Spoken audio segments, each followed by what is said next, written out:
Okay, so this is going to be a video further explaining how to use the rehab sheet to help you estimate the cost on a property. Let me share my screen here.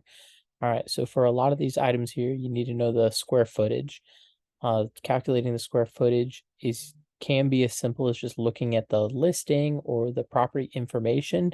But where this can get tricky is the heated square feet versus the total square feet.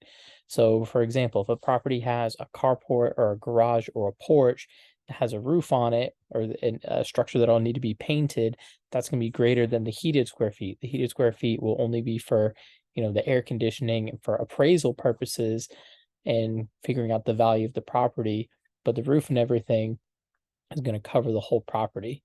So, for example, I just clicked on this random listing. This house here, 3-2, says it's 1568 square feet. Typically on like Zillow or any of your big things, this is going to be the heated square feet. This property is in Jacksonville, Florida. It's in Duval County. So we can go on the property appraiser website to try to figure out what the heated versus the total square footage is. So if we scroll down here, it'll list it right here. The heated area is 1164, but it looks like there's a finished garage that might put it somewhere between 1568, and there's also a porch that might bring it up to 1903. So this is a great example of where you can kind of get a couple of different numbers. So you need to do a little more digging to see which of these numbers is going to reflect how much the roof would cost.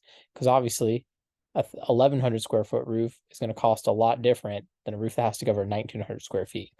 Whenever you're working with a multi-level home, like if there's 2 stories, well, the roof doesn't have to cover the whole square footage. It just has to cover the footprint of the house.